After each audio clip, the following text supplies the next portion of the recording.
On today's primetime local news, another wave of evacuees from Saskatchewan are settled here in Lloydminster. And the city of Lloydminster has updated its public arts policy. Plus, a local Taekwondo student will be competing in an international competition.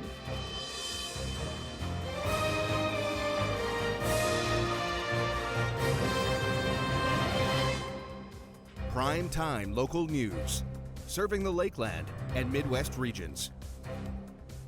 Good evening and welcome to Primetime Local News. Thank you so much for joining us. Approximately 800 evacuees from northwestern Saskatchewan have come to Lloydminster because of out-of-control wildfires in several communities.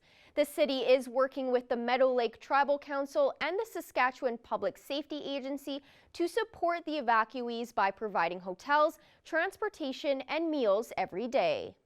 For the city's perspective, we're certainly just providing logistical and behind-the-scenes support, but for the Canadian Red Cross and Meadow Lake Tribal Council and SPSA. And so a lot of that has to do with recreation, and then there's some volunteer management that we're getting into now, just as we see some of those feeding facilities and hotels get overrun a little bit or push beyond their capacity. Perhaps we're just seeing that where we can bring volunteers in to support them a little bit. This time, the wildfire is still classified as out of control. We're kind of anticipating that we're still in that 10 to 14 day period that they'll be located within the city of Lloydminster. At this time, the city is not looking for public volunteers, with most of the volunteers being provided by the MLTC and SPSA. However, there are a few community groups in the city that have been providing support, like Border City Connects. Leaving it in the hands of MLTC and SPSA for now. Those groups are the first ones we're looking to for volunteers. They have really strong volunteer structures and the right coverage for their volunteers. So we're engaging with them now on maybe how they can provide some administrative support, how they can maybe bolster our recreation a little bit, and support mass feeding as well. We did see the Olive Tree supplied some volunteers and staff members in the first group of evacuees just to support a for-profit business in that operation. So they've certainly reached out already. The SPCA or Border Paws has reached out for how they can provide animal care facilities and countless other community groups. Like we've seen an outpour from the community for sure. There is no need for donations at this time, and more information will be provided when it comes in. The public art policy for Lloydminster was talked about this week at City Council. Our Callan Dunlop reports. The Public Art Committee came to Council this Monday to adjust the current public art policy.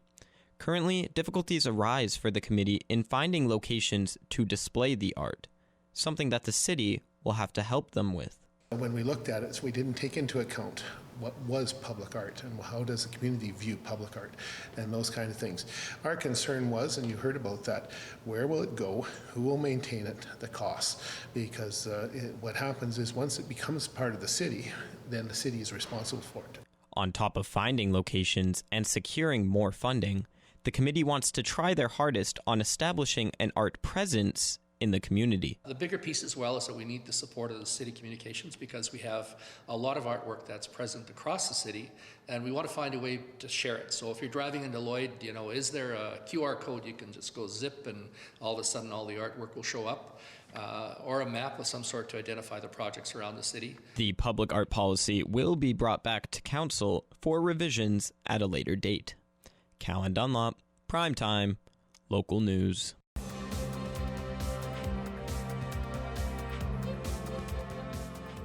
The Taekwondo National Championships were in Vernon earlier this May, and a local athlete had quite a showing at the national level. Our Thomas Wildman has more.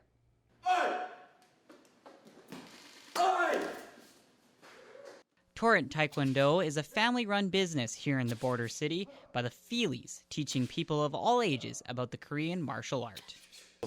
We started it up. Myself, my wife Jasmine started the club. She does all the administration for us. She's like the dojang mom. And she handles all the background stuff, and I handle all the teaching, and all our kids have been in it since they were little, and they all grew up in the club. and all got their black belts, and some have moved on to other things, and Lucas is the youngest, so he's been in it the longest, and he's continued with it. And all the kids are that train here become like family. We really pride ourselves on being a family club. Lucas, alongside a few other members of the club, went to compete at the Vernon Championship, with Lucas Feely coming out on top in the 18 to 35 sparring division, which meant battling against opponents much older than him. It's crazy because I was used to just competing with 14 to 17-year-olds, so just a 3-year difference, and then the second I turn 18, I'm going with 18 to 35-year-olds. So it's just crazy, and these guys, experience counts at this level. The guy who was the man to beat, he had lots of experience on the world stage, national titles. He's been around for a long time. So going up against that experience is definitely scary, but luckily we prepared. I've been putting in a lot of work, and luckily the timing was right and it worked out. With the win, Lucas has a chance to compete for Team Canada at the World Championships in Finland. He still has to go to a selection camp in June to make the team and will continue to work hard to make it there. Lucas plans to continue in Taekwondo and wants to win a world championship. After that, he has another career he is planning on working on as well. I kind of had a realization about 2 years ago. I was just working, and I kind of realized I've been doing a martial art my entire life. And also I had a background in tricking and parkour, and I just realized how perfect that would be for the stunt industry. So I messaged this guy who's in Edmonton. He has a stunt team there, 3 takes or less, and they were gracious enough to let me come and train with them, and they've even given me some opportunities in the stunt industry. Thomas Wildman, Primetime, Local News. We're going to go back over to our Shelby Clark, who has an extended look at your evening weather forecast.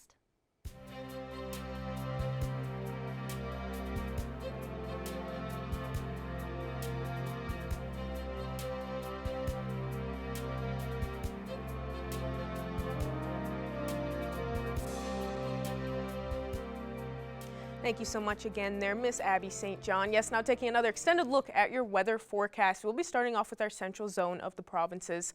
On the Alberta side, we have slightly warmed up from what we have been seeing. We've kind of been sitting around this range of those teens getting into those 20s slowly and slowly.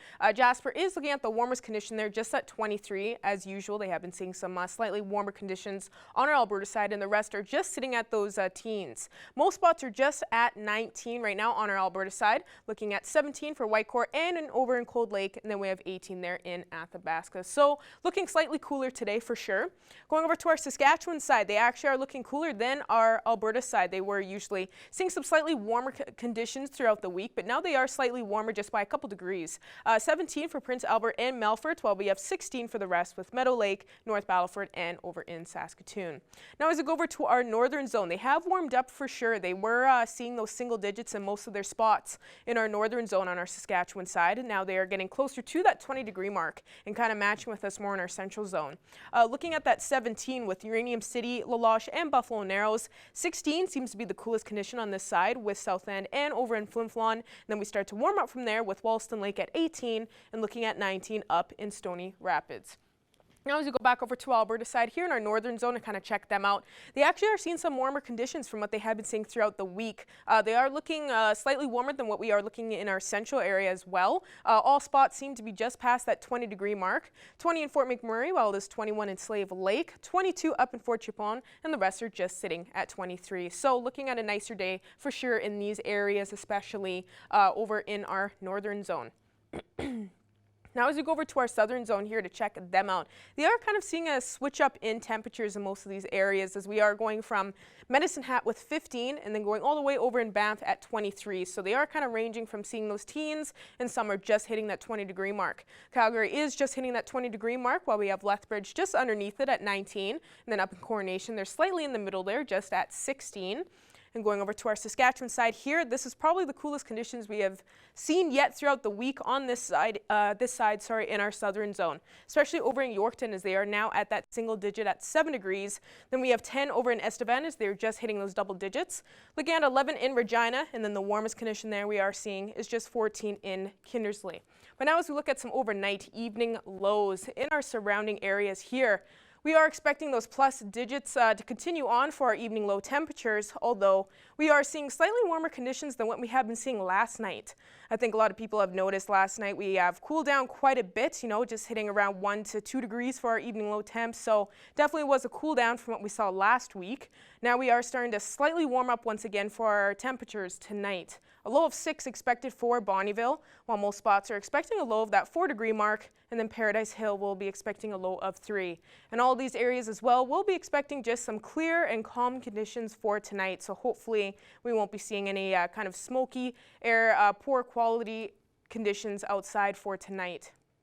And looking at our hourly forecast for our Friday here in the border city, as we kind of started off heading into our May long weekend, we are going to be going back to a scorcher for tomorrow. Starting off with those double digits around 10, 16 right off in the morning, 8 and 10 a.m. Then for our mid-afternoon and our daytime high, we will be reaching around 26 and 27, so even getting closer to that 30-degree mark, so be prepared. We are going to be seeing a switch up for tomorrow on our Friday to start off the weekend, because we are expecting definitely some scorchers for the weekend as well as we look a little bit past Friday.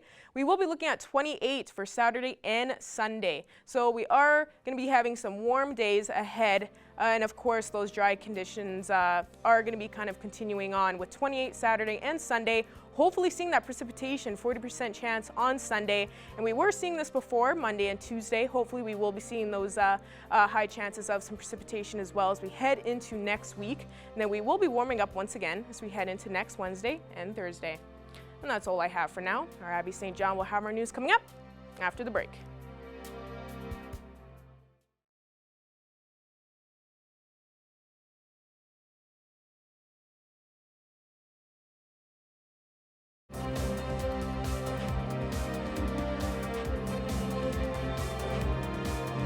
We have a very special guest today on Primetime Local News. Rafi Jag is with us. Rafi is a familiar face here in Lloydminster. Thank you for joining us today. Thank you for having me again. Well, we have exciting news. Every time we speak with you, I feel like we've got something new to talk about. And you have just won a competition again. So tell me about your latest win and congratulations. Thank you so much. So I joined the competition last year. There was a few screening processes, and it's called the Canadian Modeling and Talent Convention, and it's held in Toronto every year. And this year actually was their 30th anniversary. So I joined for all the competitions, and lucky enough, I won for singing. Yeah. So what does that mean then when you win? I know obviously you had a trophy, which you were holding up earlier to show me. And This so, yeah, so what comes with that then? So after winning, it's apart from the amazing experience with their staff and crew, and it gives you a good insight on what's going on in the industry, especially in Canada. I've always just gone into more international competitions, but this time around, upon winning, it was a lot of agencies actually, and some record labels that come in and give offers basically, and opens up new opportunities for artists like myself who are just looking to get in there and share our talent and our music with people. So it's an amazing experience. Well, this must be so exciting for you. What's next for the next couple of months, Rafi? Are you going to be just considering some of these offers, or what's the plan? Oh, definitely. I'm considering moving with these offers, and I hope to be releasing more music soon. I have yet to release some of the music that I've already worked on, but I'll continue to be collaborating with artists, and hopefully by November I'll have a lot to share with people. So that's yeah. Well, you're in Lloydminster now, so how is that going to work? Does that mean you're going to have to do a lot of traveling to do these collaborations, or do you have like a studio at home where you can do some recording, or how does that process work? So both. I've done the whole move to a place and then work from there. But as of now, I find a lot of comfort with Lloydminster. So if there's any place that I have to be, I'm okay with traveling back and forth. And yeah, yeah. It just seems like since we first had that very first conversation, Rafi, that your whole life has been a whirlwind. Is it hard to Been believe sometimes? it's been I don't know, it's still surreal to me and nothing really ever sinks in with what I do, but I mean, I'm passionate about doing about singing and doing what I love, and I've been a vocalist for the longest time. So it's an amazing experience, and I can only hope to keep inspiring people with my message every time I talk to you and share my story. And yeah. So you have a concert. We'll get a chance to see you here. It was actually going to be this month, but because of all this, everything happening now, it's changed to November. So do you have the official date for that and where that's going to be? Yeah, so I'd like to invite everyone actually to my concert. I'm hoping for it to be probably my biggest concert here in Lloydminster, and that's gonna happen in November 25th. Um, I have um, I have invited some local artists as well here to come up on stage with me, and it will be most of the funds are going to be actually donated to the Cross Cancer Institute, which is the charity that I've decided to have that for. So it's really exciting. It's a dinner and there will be the concert. Well, we're so excited for you here. Like I said, every time I see a new post from you on social media, you always have something exciting and you're winning this competition or Yeah. collaborating with this person. So, congratulations. We are so excited for you, Rafi. And please stay in touch with us over the next couple of months and let's see what you're doing. But we're just so excited for you. I'd love to. Thank you so much for having me again.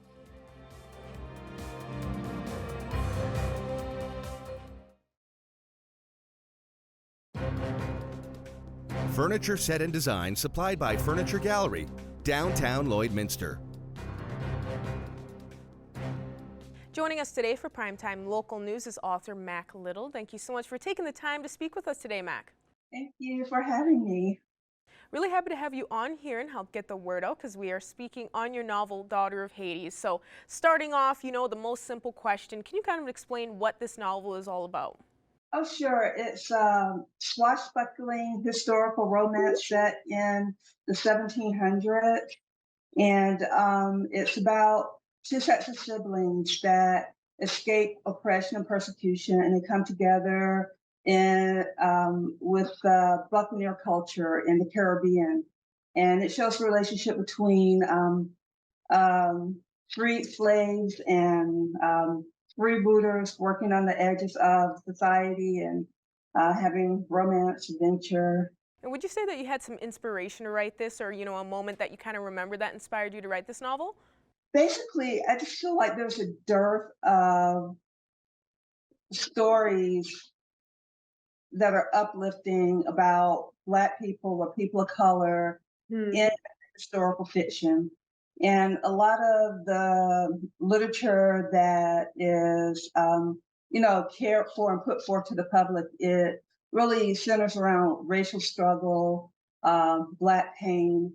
And I wanted to write something that was escapist in nature. So I wrote a historical romance. But as I was doing my research, I found there's a lot of space for Black people to exist in romance, in having adventures, and on pirate ships.